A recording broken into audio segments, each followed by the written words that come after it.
Hello, everybody. Welcome this morning to this class. We've got lots of people jumping on already, so that's awesome. Welcome to Greater Life, Greater Impact. If you're brand new, I am Janet. I'm your host or facilitator, whatever you want to call me. And what I do is I am a quantum healing practitioner, and I help take people to the uncharted waters of who they really are for healing, for transformation, for spiritual awakening. And I teach free classes every Tuesday. And so this year, all year, we've been talking about spiritual laws, spiritual awakening, but channeling it through the corridor of sovereignty. So this is episode 14 in our sovereignty series. And I believe this is a really healthy concept for you to use so that you can introspect and go within, figure out what is holding you back and what is keeping you stuck and what is causing you a ton of suffering. So buckle up, everybody. Go get a drink of water, grab a pencil and a paper. You're probably going to want to take notes. I don't know if there will be a handout to this class. Sometimes I have them. Also, just so that you know, if you're new, the replays are typically posted over on my YouTube channel, which is Greater Life, Greater Impact. If you click on the More button of the description of the video, you'll see different ways that you can interact with me, get in touch with me, work with me personally one-on-one, and also get the handouts to the classes if there are any. Today, today we're talking all about letting go of clinginess in relationships, but this doesn't just only apply to relationships. This is going to apply to almost every aspect of your life. So I want you to grab your pencils and your papers, and I want you to write down maybe one or two things in each of these categories. There are three categories. The first category is possessions. So I want you to think about all of your many amazing possessions that you have that make you feel so awesome. What are some of the possessions that you have? Do you have a lot of clutter? Do you have a lot of stuff that you're clinging to? Do you have a lot of things that you like to collect? Ownership. I want you to think about ownership. What do you own that makes you feel good or that makes you feel? I'll tell you one of mine. Years ago, I ran a cleaning company, and when I sold that company, I bought myself a baby grand piano, and that was my most prized possession. I could not even imagine life without this prized possession. It was something that brought me a ton of joy and satisfaction. So I want you to be thinking about what in your life as a possession brings you a tremendous amount of joy and satisfaction. What can you absolutely not live without? Is it your home? Is it your car? Is it your property? Is it your clothing? Is it, I don't know what it is for you. We're all different. So you have to go within and you got to figure that out. Okay. Is there anything in your heart? And this is in the section of possessions. Is there anything in your heart that occupies more space than God does? Okay. So I want you to be thinking about that. If there is, that the term that we use for that often, that you'll hear that term in religious text, is idolatry. And what is idolatry? Idolatry is clinging to things that you think are going to make you feel like you're enough, make you feel special, make you feel complete, make you feel safe, make you feel like you're doing the right thing, whatever that is. Right? So you got to look inside and see, what are you clinging to the most? What can you not live without? What are you having a hard time letting go of? So write some of those things down under possessions. Then we're going to go down a level on your piece of paper, and I want you to write down people. So now let's think about, who are the people in your life? If you're a mom, is this your kids? Is it your spouse? Is it your parents? Okay, let me see. We've already got comments coming in. So Alicia says, I cling to the results of my business. Wow. Like, let's look at that. You could go down that rabbit hole and go, why? Why is it so important for your business to succeed? And what will happen if it never, ever does? If you have to actually just let that go. So let's look into that. Write some of those ideas down and those concepts as they come to you. She says, ooh, I cling to weight in my belly. Yay, this will be super. Yes. Okay, good. So weight is actually, it's literally your body's telling you something. Your body's telling you that you don't feel safe around either. If it's low belly, it's about family. If it's high belly, it's about control. It's about sovereignty. It's about boundaries. So maybe those are some things that you can look at in regards to weight. But I want you to think about the people in your life. So who are the people, or is there just one person? Write the names of these people down, people that you cannot live without. You can't imagine if they were to die or leave you or betray you or reject you or just walk away from you right now. What would happen to you? Would you be completely and totally ruined by the loss of that relationship? Now, this could be children, parents, for best friends, whatever it is, lover, spouse. So write the names of those people down where if, a catastrophic thing happened to them and you didn't have them in your life anymore, what would that do to you? And I also want you to think about, is there someone who occupies more space in your heart than God? Is there someone that you have put above God in your heart or above yourself? So think about that and notice that. Notice that dynamic. Notice that pattern. Notice that deep conditioning, because we all have it in this culture. In social norms, we're conditioned to believe families are forever and they're supposed to stay together forever. And if they can't, and if they don't, there's something wrong with you. So I want you to look at that deeply for just a minute. Okay.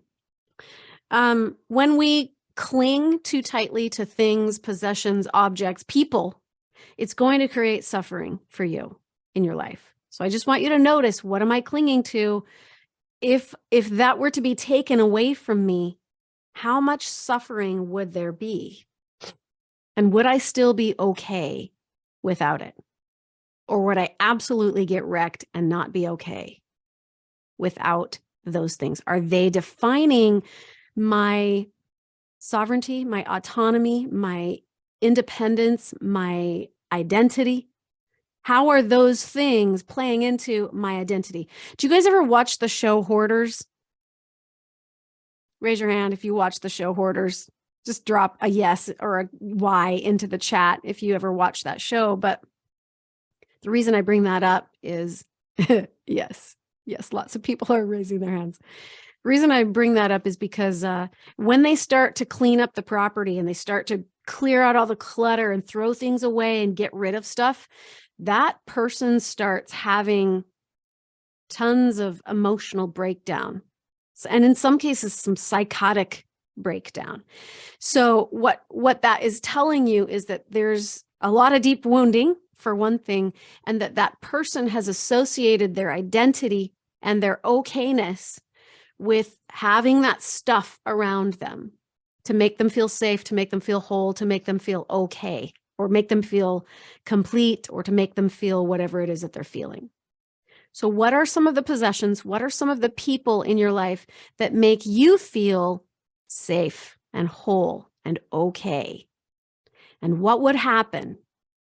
Would it be totally and completely devastating to your identity as a human being if you lost any of those things? You should think about that. And then the third category at the bottom of your paper, could you write down fixed mental positions? Just write that down. What are some of the beliefs, the programming, the ideologies, the values, the concepts that you've learned in society, in religion, in your family? Think about all the places where you've learned fixed mental positions, right? As if it is an absolute truth. It's an absolute buy-in. This is absolutely how God is, unequivocally. There's no ifs, ands, or buts, and I'm not moving from this hill because they told me so. So I want you to look at that. What are some of the fixed mental positions that you cling to that you are absolutely unwilling to let go of? It's a deal breaker to let go of these ideas. You know, I know for me personally, on my spiritual awakening journey, I feel like the more I learn about stuff, the less I know. The less I can say I absolutely know that I know that I know. Because the more I learn, the more I'm like, well, scratch that. That's not true for me anymore, or that's changed, or I'm seeing that in a different light now. Maybe it's not that they're not true, but it might be that I'm now seeing it from a different vantage point, and it has shifted a lot of things for me, the way that I see things. So I have had people say to me, God would never fill in the blank. God would never, whatever it is.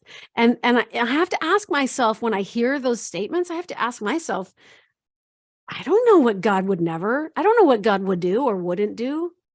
I don't know him that well. I mean, I think I have a good connection to God, but I don't think I know God in terms of being able to say that he would never, because we just don't know. You don't know what God would never.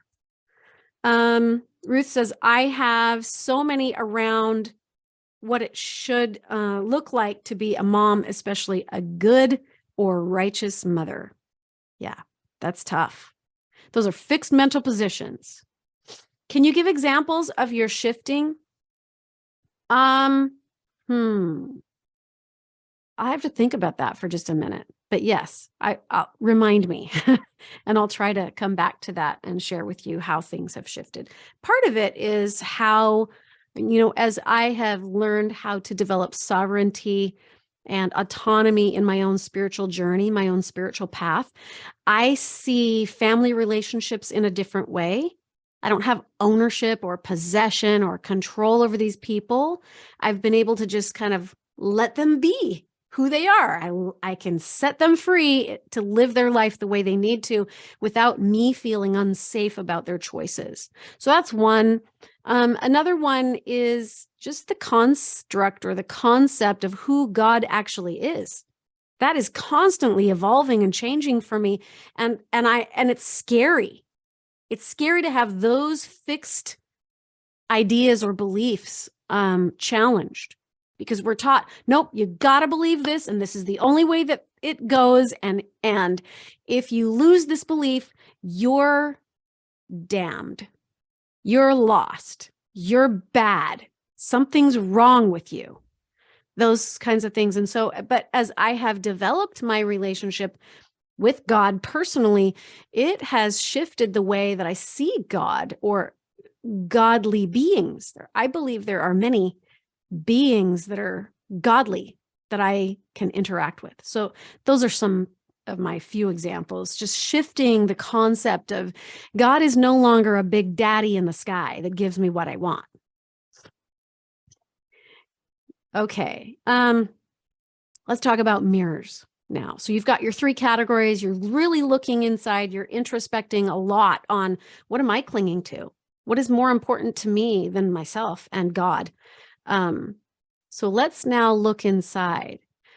So I want you to just think about the concept that in your life, in your waking life, in your journey, as you're walking through your path, the world will mirror and reflect to you.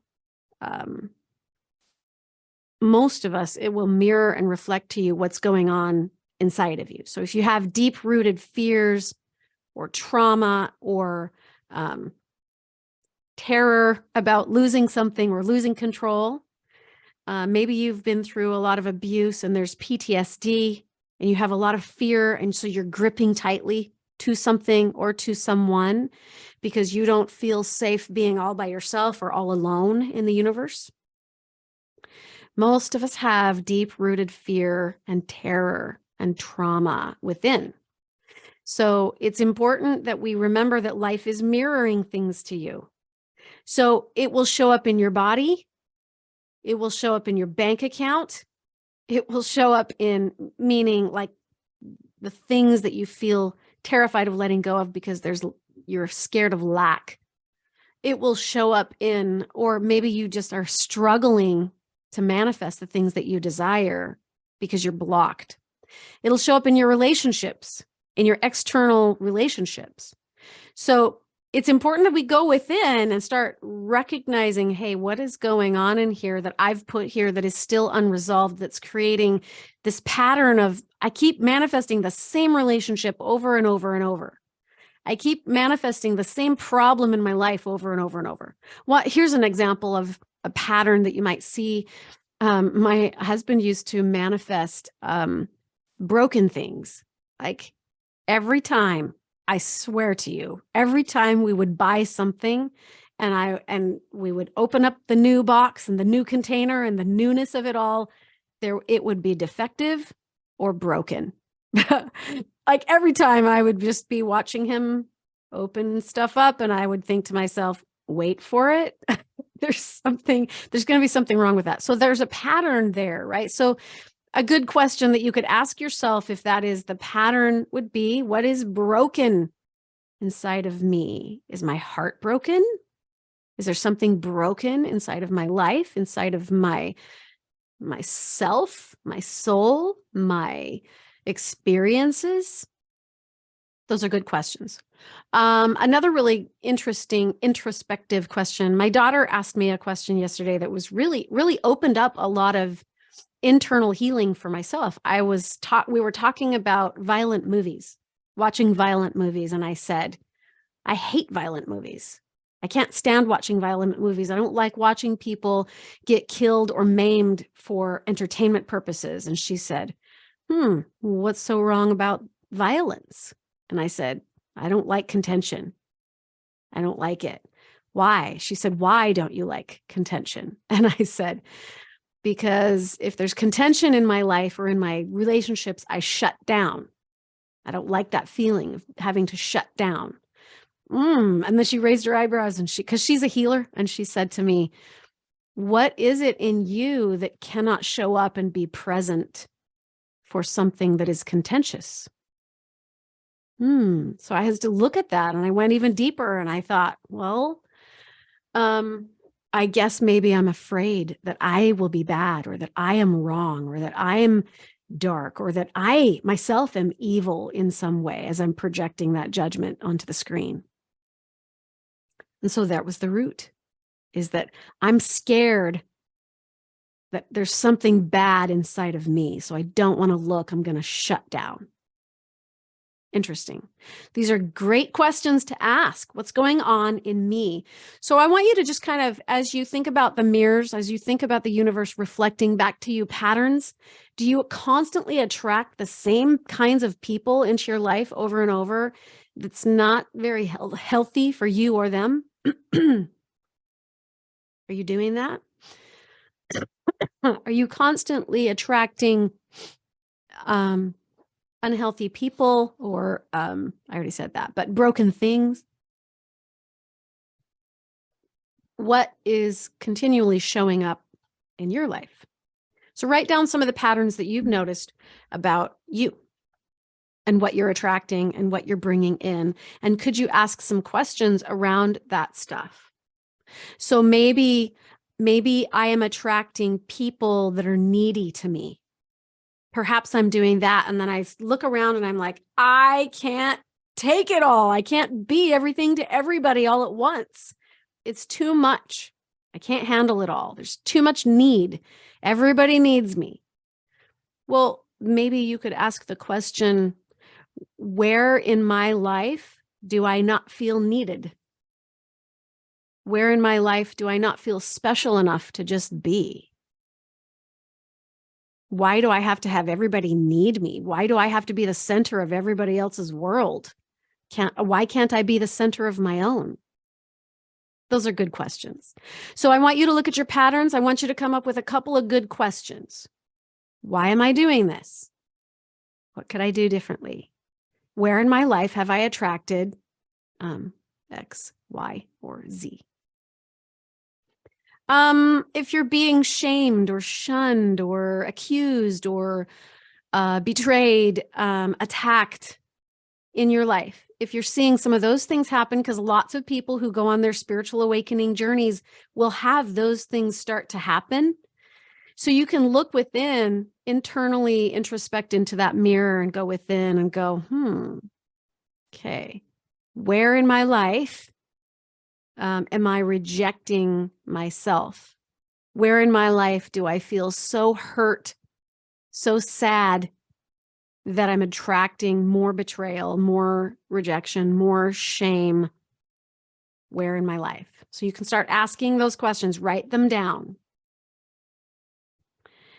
When you attract these kinds of things into your life, it's an invitation by the universe to get you to go within. Your body, your bank account, your relationships, the patterns that you see in your external world, it's mirroring something back to you. It's reflecting to you, hey, there's something going on inside of me that's not resolved. It's out of balance. So where in my life? Keep asking those questions, right?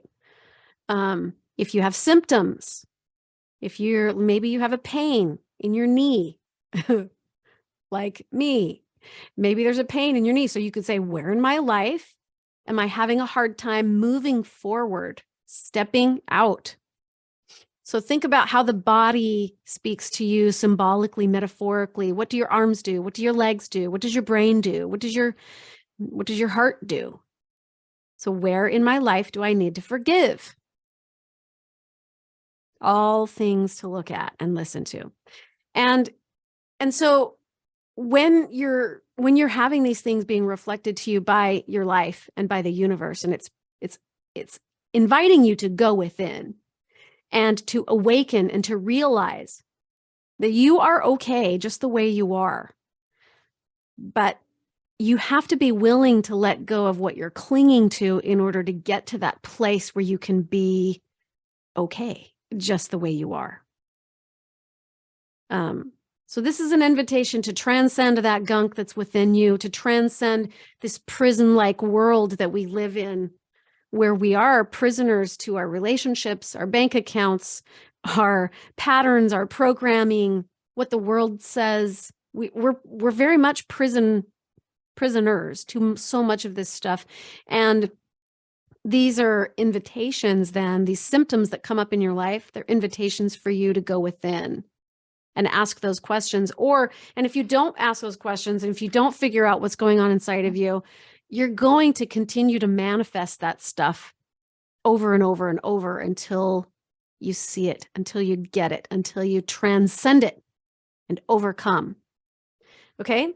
So let's talk a little bit about attachments then. Since we know that the world and the universe is constantly mirroring and reflecting stuff to you, and it's telling you about what's going on in here, let's talk about the things that you cling to and attach to so that you can feel safe, loved, special, important, whatever it is that you're looking for in these attachments. So I watched a really great video this week, and I've shared it with several people. It was a great video by Kyle Case, I believe he calls himself, and he was talking about conscious relationship. And he said, anything that you're attaching yourself to in your life that is outside of you. Kyle, is that Casey or Kyle Case? Yes, that's who it is. Thank you, Ellie. Anything that you're attaching yourself to in your external world, and you think that that is the answer to your life. So maybe it's a person. Oh, I found my person, my soulmate, and they complete me, and now I feel whole. That's dangerous. What will happen to you when you do that and attach in that way, like, oh, this is my soulmate, or this is my thing, or this is my da-da-da-da-da, whatever it is. Life has a tendency to remove those things from your life so that you will learn to see that you're okay without it. So maybe you meet your soulmate, and maybe that soulmate dies of cancer or gets killed in a plane crash or something tragic happens. It's happening to you because the universe wants you to know you are okay with or without. It's okay to not have it. It's okay to not have them. It's okay to let go. It's okay to surrender. It's okay to give away that, attachment that you're clinging so tightly to because it's either making you feel safe or whole or special or important or fulfilled or whatever it is. You kind of have to look at, what is this relationship giving me or gifting me?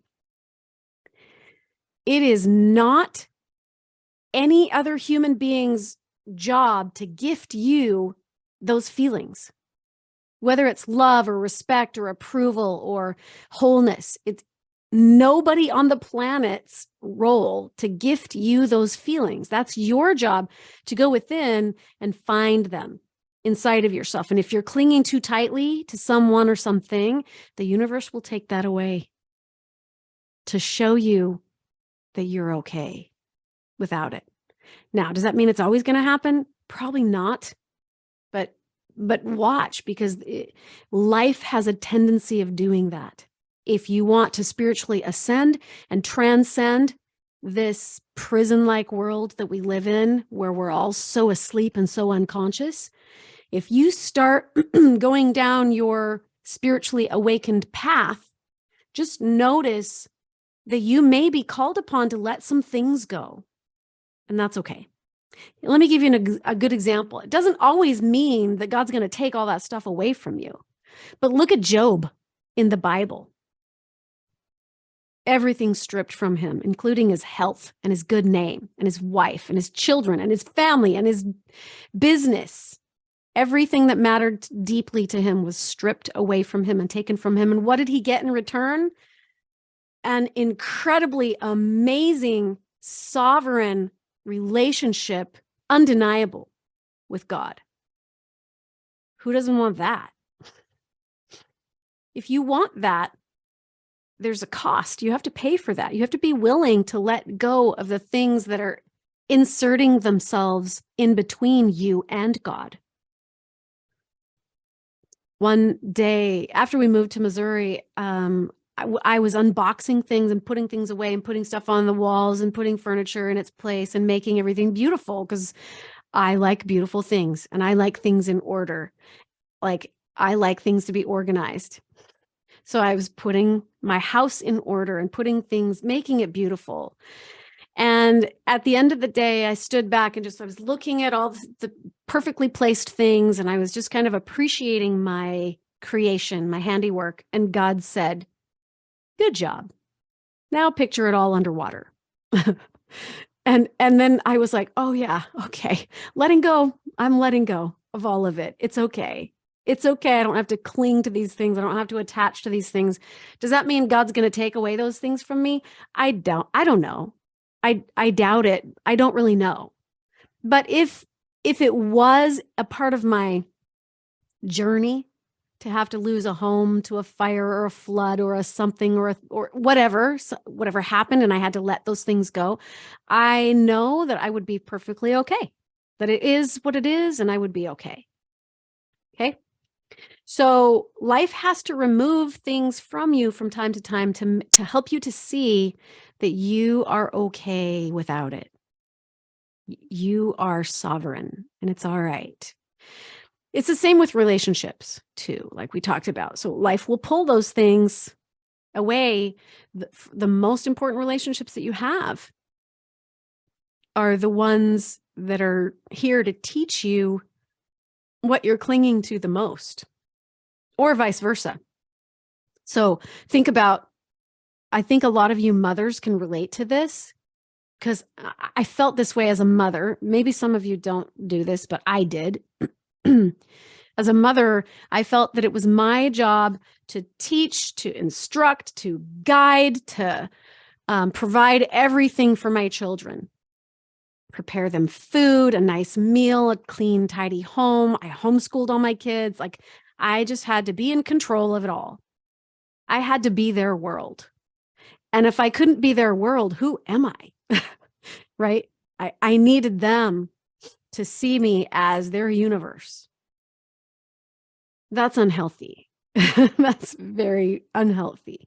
And as mothers, We soon learn that our children grow up and move away, and then you're not the center of their universe anymore. And then you're left on the floor in the fetal position going, who am I? I don't have any purpose and any meaning anymore, right? Like, it's important for us to examine where we're clinging. Why do we do that as mothers? Because we want to feel important. We want to feel special. We want to feel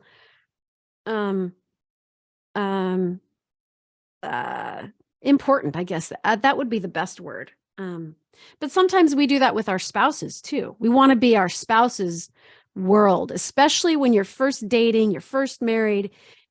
You want their world to revolve around you because that makes you feel good.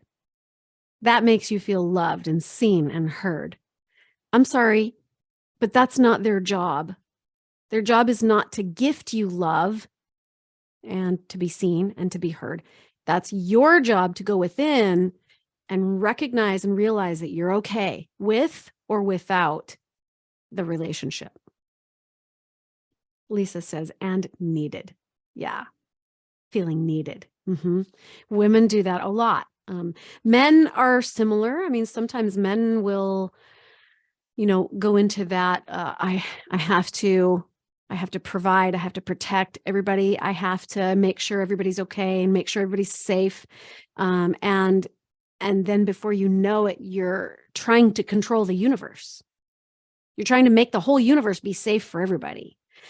Not everybody does that, but those are patterns that sometimes we can see in our own lives. Ruth says, I love this. I don't let my own world revolve around me. So I want his world too. Yep, we do that. So can we stop doing that? Could we shift the perspective and have our worlds revolve around us? Be the person in your life that is the most in love with you. It's okay. That's not vain. It's not vanity. We need self-love. It's vital. If you don't have self-love, you can't, how in the world can you possibly expect to love others? Alicia says, it's hard to let go of that pressure and take absolute care of everything for our kids because they do need that care. Yes, there's balance for sure. You have stewardship over them and you are supposed to feed and clothe them and take care of them for sure. But at some point, your goal as a mother is to help them on their own individual path so that they can become autonomous. So you're giving them plenty of opportunities to have that breakaway gradually happen. So obviously you're not going to say to your baby, your world does not revolve around me. I am not here to do everything for you. Get it yourself, right? As a mother, yes, there is some degree of that stewardship that we have to play that role to some degree, but in the back of our minds, especially when our kids are little, we have to recognize and realize that it is for this end, the end meaning your child will be sovereign and autonomous someday, and they won't need you anymore in that way. And so it is to that end that we parent, that we help them to become independent and individual and not be needy and clingy to you. So it's the worst thing that they could have to grow up learning how to have to fix, right? Yes, your children will model self-love. So if your children are raised in an environment where you're constantly looking in the mirror and you look at yourself and you think, I am so fat and I am so worthless because I'm fat. Guess how your children are going to see themselves? They're going to do that to themselves. Okay? Yes. So just think about this we're going to talk about relationships next. So in conscious relationships, it's important to have some sort of awareness as to where are you clinging? What are you attached to? Who are you asking to attach to you? And let's not do that anymore. Let's learn to let go and let ourselves just be and let others just be. Let them show up the way that they want. And however they show up is enough. They are enough, just the way they are. And can you teach them that? Hey, guess what, child? I love you just the way you are. You don't have to be what I need you to be. And I'm not going to feel scared and unsafe if you go out into the world and do something different. You be you, and I will always love you at the highest degree that I possibly can. Can we just do that? And in our spousal or marital or romantic relationships, can we say to one another, you don't owe me anything.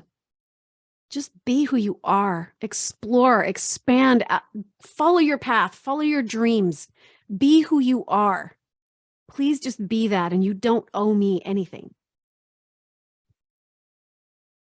What if we could do that? Would that be hard to do? To let our spouse be who they need to be and want to be without us having to try to control what it looks like, how they show up in the world for you? Do you need the people in your life to show up a certain way in order for you to feel comfortable and you to feel safe? So those are questions that you can ask as you're looking at attachments, clinginess, relationships. Who do you cling to? Why do you cling to them? How do you need them to show up? And if they don't show up that way, then what? Now you got to go within, right? Now you got to look inside. So I want you to think about relationships for a minute. Let's go into relationships. There's a lot that we could cover in relationships. When you live in the place of pure absolute consciousness and sovereignty and spiritual awakening, and you're starting to develop yourself on that journey and on that path, you start to discover you. And you'll notice you'll start to change. Some of your beliefs will change. Some of your attitudes will change. Your personality might even change a little bit as you start to wake up to who you are in the world and how you relate to God. So when you live in that space of pure consciousness and you're awakening and you're going down that path, buckle up. Because if the people in your life are not going down that same path or that same trajectory with you, kind of in alignment there, and there's a gap that's being created, it's going to be very difficult for those people in your life that are unconscious to meet you where you are. And there will be agitation in the relationship. There will be dissonance. There will be a gap, and it won't feel good to them. You probably will be fine because you're sovereign. You're starting to realize, oh, I am who I am. I'm enough. And it's okay for me to be enough. And I can go and explore and I can do the things that I've always wanted to do. I can be the person I've always wanted to be. Well, guess what? When you step out into that space, people in your life will resist you because it's threatening to them. It's making them uncomfortable. And so some of your relationships might actually even crumble, get kicked around a little bit, or fall away. They might actually decay and erode to the degree that that relationship is not serving its purpose anymore. Perhaps you were in a karmic relationship where there was just a lot of triggering and learning going on. And perhaps when you start on your spiritual awakening path and you start healing and ascending and becoming more conscious and aware and sovereign, then that's going to be a threat to those people in your life that are not conscious with you. And so then what will happen is those relationships will fall away, they will fall apart. And then ultimately at some point, people will come into your life who do resonate, who do reflect that. They mirror that back to you. They are on the same wavelength there in whatever way you have shifted, right? Because there's lots of ways that we can shift and rise and ascend. So it would probably be mirroring and reflective of that degree that you have leveled up. So then you're going to level up some more and there's going to be another gap. And so then you've got to work that out in the relationship because it's going to feel like dissonance in the relationship. So just know that in relationships, if you're clinging too tightly, yeah, Michelle says it reminds me of the movie Free Guy. That's a really good analogy. Go watch that movie. I invite you to go watch that movie again. But yeah, I like that analogy too. That's perfect. But if you want to attract people in your life, let's say you don't have anybody. Let's say you're lonely. Maybe you do have people in your life, but you still feel lonely, right? And you want to attract those kinds of connections that can be more supportive or more in alignment or more connected, equally yoked, right? You got to pay for that. You have to pay for that. It's not just going to be bestowed upon you. To the level of consciousness where you're at is what you will attract. And so if you're attracting someone that's constantly pushing your buttons, it's a reminder that you've got buttons. You have inner work to do. They're pushing your buttons for a reason. So you have to ask the questions, what buttons are they pushing? What is the behavior? What is the toxic behavior that's constantly showing up in my life? And why am I attracting that? What is in me that's causing that to keep showing up and pushing these buttons? It's not that the person is the problem. They didn't create the buttons. You did. And so are they clinging to you? Are you clinging to them? And if so, in what ways do you cling to them? Through unhealthy tethers, unhealthy attachments. In what ways are they clinging to you? Through unhealthy attachments. Have you trained and conditioned them to see you as their universe? If so, then be ready for clinginess. Okay. Or have you conditioned yourself to cling to somebody else because they make you feel whole? If so, get ready to potentially lose that person, because it's not their job to make you feel whole. It's your job. And so the universe will send you those reminders over and over and over and over. So ascended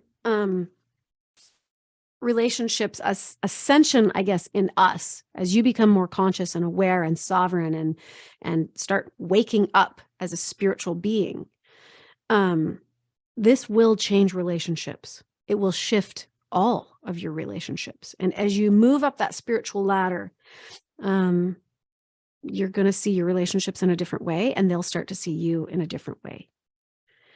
So in sovereignty, then, as you're becoming more of a sovereign human being, it becomes less and less about codependency. You owe me. These are the rules. These are all the things you can't do in the relationship. And these are some of the things that you can do in the relationship. But if you don't do those, I'm going to be mad at you. If you do these, I'm still going to be mad at you, and you're going to be in trouble, right? It becomes way less about that stuff. It becomes less about, oh, I can't live without you. I can't exist without you. And the thought of losing you makes me fall to my knees and I would cease to exist. That's a problem. That is not sovereign. And, you'll notice this in most pop music and contemporary music that's being the love songs that are all out there. It's all about, I can't live without you. I can't breathe without you. My world is nothing without you. I can't without you. It's very codependent. We're being conditioned. We're being programmed to be very codependent-y. I like to make up new words. But anyways, we're being conditioned to do that, and it's not healthy. And it's going to rob you of sovereignty because you're giving all your power away to that person or that thing that you're clinging to. All your power goes to that. And you're going to have the power and the life and the lights sucked right out of you. And before you know it, there's nothing left. You're a piece of rubble huddled in the corner in the fetal position because of what you've lost, because now you don't know who you are. So what it moves into then, old Elvis songs were so codependent. Yes, they were. Yes, they were. I can't live if living is without you. Right? All of that's not Elvis, but it's an example. You'll see it everywhere you go when you start listening to the radio. And it gets to the point where you're like, shut that off. And you go to the movies, it's in all of the movies and all the romance books and the novels. Like, I can't be fulfilled if you're not in my world. And somehow, like, when you attach and you find your person, they're yours. That's mine. This is my person, my spouse, my lover, my companion. And nobody else gets to share in that. Nobody. They can bring the curtains down. That's funny. So conscious relationships then. Oh, here's another good movie recommendation we have by Shauna. It's called the movie Arrival. She Was Sovereign. Ooh, I got to write that down. Shauna, will you text that to me? Text that to me. I want to watch that. In conscious relationships, then it becomes less and less about contracts and bonds and oaths and pieces of paper that say, you are mine, I own you. It becomes less about that, and it becomes less about transactional behaviors like, hey, I do this for you every day. You owe me this. This is what I want you to do. This is how I want you to show up in my life so I can feel good and I can feel safe. And you owe me because I've done all this for you. That's codependent. That's not sovereign. You've just given your power away to them because you know what? They're going to let you down, and then you're going to suffer and feel powerless and lost.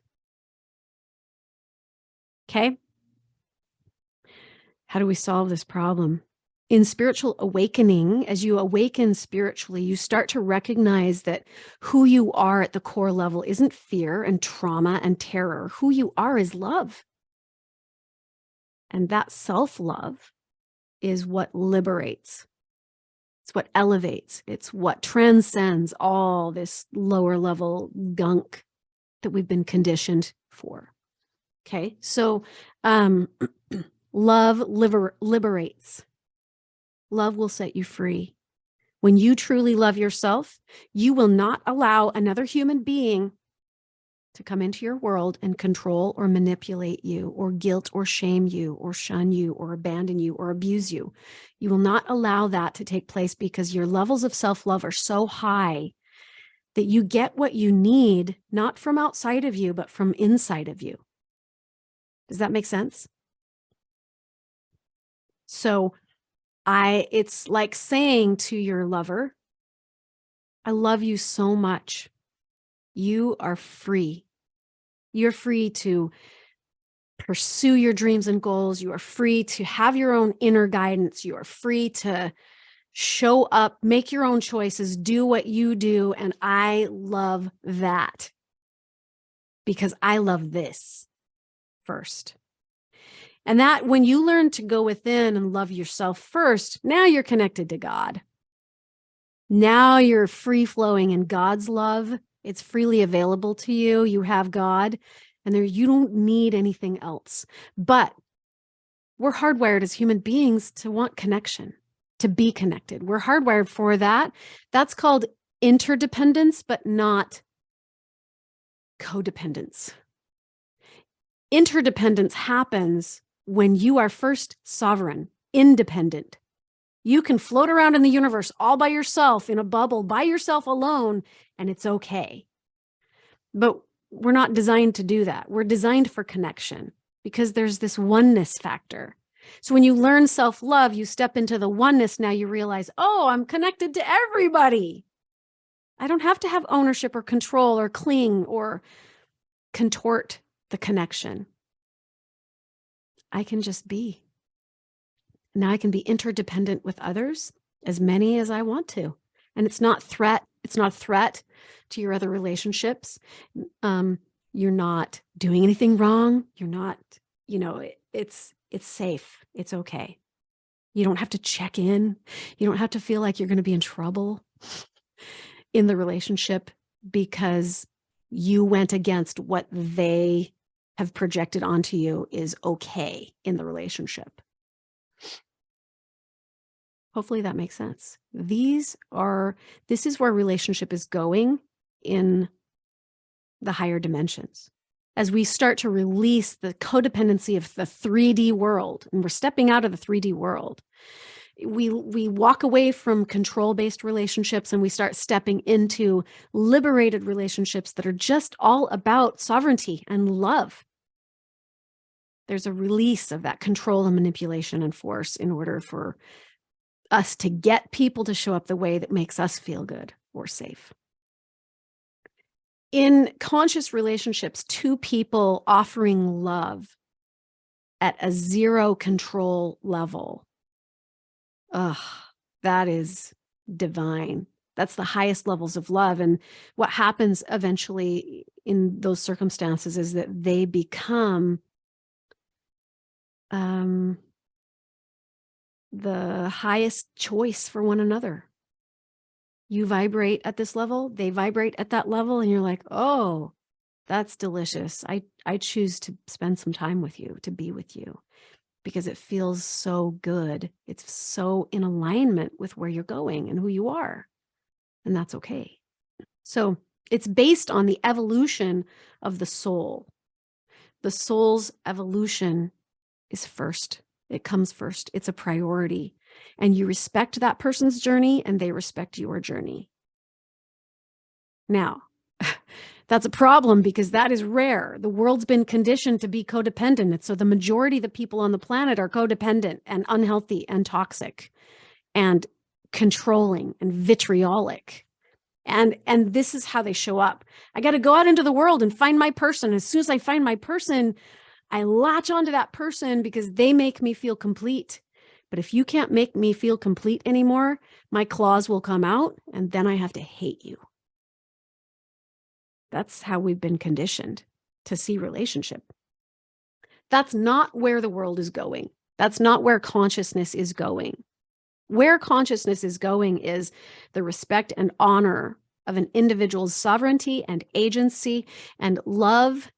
You just love them because you do, because you love yourself.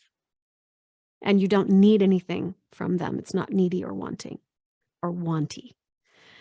So as we start having more conscious awareness in our lives and we start going down that path, we're going to start to see that some of our relationships, friendships, romances, marriages will crumble and fall and pass away because they're no longer, they're in a state of dissonance, and one or both parties will agree to separate because it's not in alignment anymore.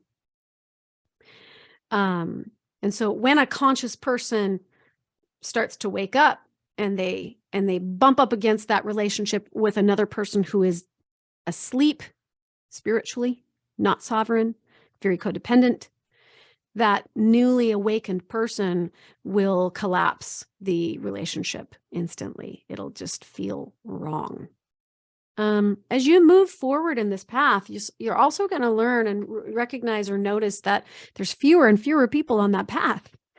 And so it does feel kind of lonely a little bit. You can't just go hang out at the bars or in the groups or at the, the singles events, because not everybody's at that level. Not everybody's on this kind of a journey or on that path, because we've been so conditioned to be so codependent. And so when your vibration gets too high, it becomes a threat to others. And it's kind of uncomfortable. In some ways, it's uncomfortable for them to be around you. It triggers the wounding in them. It triggers the demons in them, actually. So your elevation of consciousness will trigger people who are not conscious, and they will kind of shut you out of their life. So anything else on that? Yeah. So basically, just to recap on that, if you want conscious relationships, it is all about the unfolding, the uplifting, the edifying, and the expanding of both souls. There has to be room for that. And again, love is liberating. So if there is unconditional love and it's not, you owe me, that's not conditional, that's conditional. I mean, that's not unconditional. That is a condition placed on the relationships. You have to let go of those conditions. Then the person or the people in the relationship, they step into this space of being just okay It's okay if I don't have someone. It's okay if I don't have a person that I'm traveling with, or it's okay if I don't have a connection or a companion or whatever it is, because I don't necessarily need that right now at this point in my journey. It's okay if it does come to you too. So somebody who is in that sovereign space is okay. It is what it is. And I'm okay because I'm with God and I'm okay with me. I have enough self-love. But then eventually, over time, this will happen. Someone will come into your space, into your life, that is equally yoked at that same, working on the same things, kind of in that same energy, in that same vibe. And you'll be like, oh, hey, hi, where have you been? Where have you been? And then you'll feel that companionship, and it'll be healthy. It won't be clingy and needy and toxic, right? Control-y. Okay. I feel like we should talk about surrender for just a minute. 2 more concepts and then we'll be done. Surrender. So sovereignty, I believe, begins with surrender. If you, how do I word this? If you want to know what the highest degrees of love is, then buckle up, because you're going to be pushed to the outer edges of what love isn't first. You're going to be stretched so that you can feel the fullness of it.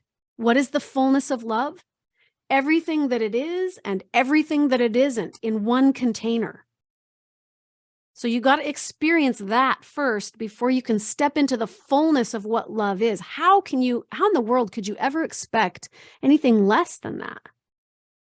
If you want to know the fullness of joy, of truth, of discernment, of confidence, if you want to know the fullness of those things in your life, be ready. Be careful what you ask for too, but be ready, because you will first learn what those things aren't. You have to have the fullness. You have to have the full gamut of the negative and the positive on that. It's all in one great whole. So you're going to experience it all. Okay. So if you want to know yourself, you're going to be pushed to the outer edges of who you aren't. And you're going to be triggered in karmic relationships that will show you who you aren't over and over and over. You're going to get blamed and shunned and guilted and abused and abandoned. And all of these things will happen to you because you're first learning who you are not. And that is what the world is projecting onto you, because the world's mirroring to you something in here that's not resolved, right? Universe is trying to get you to a place where there's nowhere else to go but within. That's what's happening. And that's surrender. So the universe is trying to get you to the place where there's really nowhere else to go. You don't know what to do. You've got all of these trials and challenges and struggles, and it feels so hopeless and full of despair that you finally just throw your hands up to God and say, I give up. I surrender. I give up. And it's in the surrender when you manifest the things that you've desired the most. It's in the letting go that then opens up space for all the stuff that you do want to flow in. That's the beauty, is but you got to face it. You have to go within. You have to face that stuff first. There has to be awareness of it first. Then you got to get to the place where you're like, I give up. I can't do this anymore. I'm letting go. I surrender. So surrender is the first stages. It's in those first stages of what it means to truly be sovereign. It's letting go. And that's healing. You find healing when you learn to let go. Let go of your fixed mental positions, let go of what you're attached to, let go of the people you're clinging to, letting go of the false identities that you've created for yourself around all of that stuff that's outside of you. And then it's about returning home to self-love, coming back to self. I'm bringing a friend in probably next week. I'm hoping that he can come next week, but next week or somewhere in the next few weeks, he's going to come and talk about what he teaches on self-love and how vital self-love is. And most of you don't even realize that your levels of subconscious, I'm not talking about conscious self-love, I'm talking about subconscious self-love, how low those levels really are. And when you start to recognize, whoa, my levels of subconscious self-love are so low, that needs to amp up. And when you start to change that and awaken to that, then it gets good. Then your life starts to shift and you open up space for the things you do want. Let's go into a meditation. Everybody slow down your breath for just a minute. I want you to breathe slowly, think slowly. I'll try to speak a little more slowly so that you can get into your body and take your attention and your awareness with the breath and go within. I'm going to invite you to breathe into the base of the spine, breathing into your hips. Get into the hips and breathe in there. Almost as if your lungs are at the base of the spine. Breathe. On the exhale, I'm going to invite you to just relax. Drop your shoulders on the exhale. Relax your face. Relax your neck. Relax your swallowing muscles. Follow the root of your tongue all the way down in. Relax your tongue. There you go. Relax your abdomen. You can press your thumb down on your abdominal muscles and just let that go.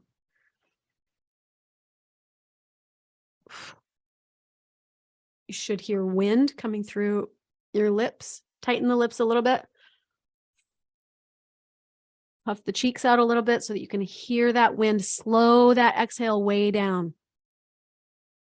Slow. Have the exhale be twice as long as the inhale.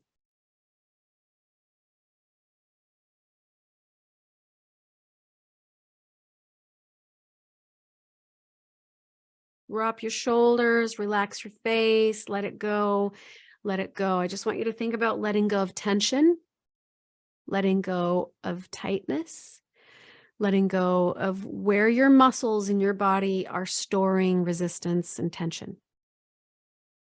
That's where you're storing data. If you have tightness in the shoulders and you can't drop them down, that's where you're storing data. If you have tightness in the gut, that's where you're storing data, gunk. So be aware of that and just learn to soften those muscles and let go. It doesn't even matter what it's about. Just let it go.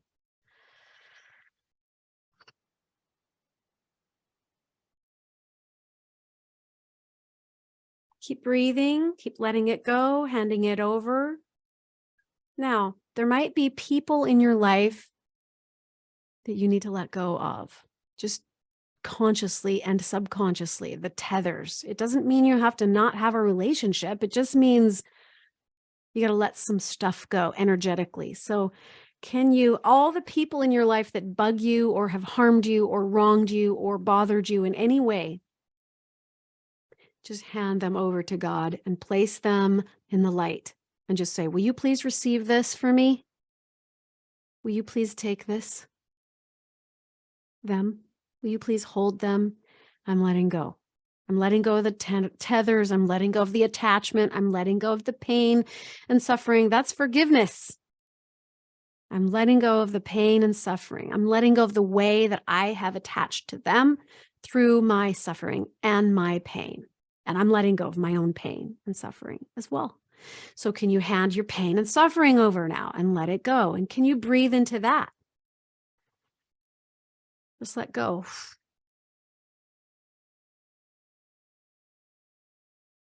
And can you look at your higher self for just a moment, as if you're looking in the mirror at your higher self? Could you just look at them and picture them letting go like a flock of doves? I just let go of all these people. I just let go of all this suffering. I'm letting it all go. I want you to picture that person, those people, the baby grand piano, the new pair of shoes in my closet that I really love because they were so cute. Okay, let it go. The beautiful home, the nice car, the whatever it is you're attached to in the form of idolatry or possessions or property or ownership, whatever you call mine, whether that's a person or a thing, mine. Can you let it go? So just breathe into your nose, breathe out through your mouth, and picture yourself just sending it to the light. It is what it is, and I'm okay. Now, you'll notice resistance coming up in your body if you're having a hard time letting go. If you really were to say goodbye to that or them, notice where the resistance is in your body. Where's the tightness? Where's the tension? Where are you clamping down? Where are you storing the gunk? So go within and notice that.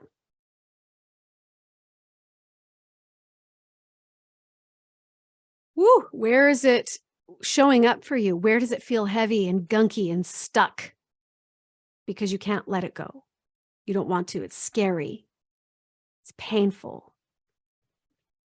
Notice that. And then let's do some fire breathing just to move that out of your system. Let's do 15 fire breaths. Ready? In through your nose, out through your mouth. You can breathe in through both nose and mouth at the same time, calling it in and then pushing that out. We're going to do 20. Ready? Go.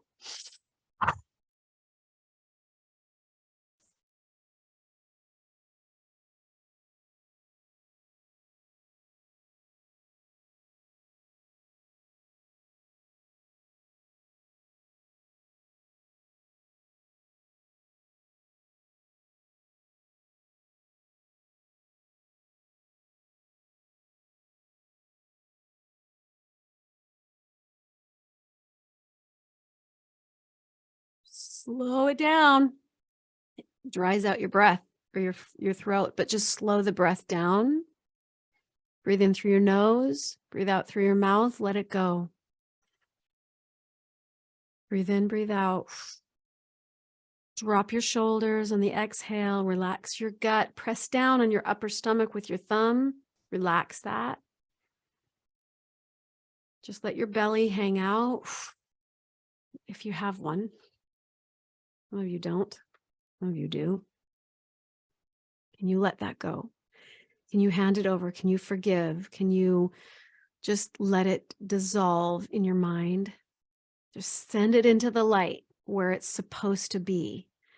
And then just place your hand over your heart, one over your gut, your belly. Just say, I love you. I love you.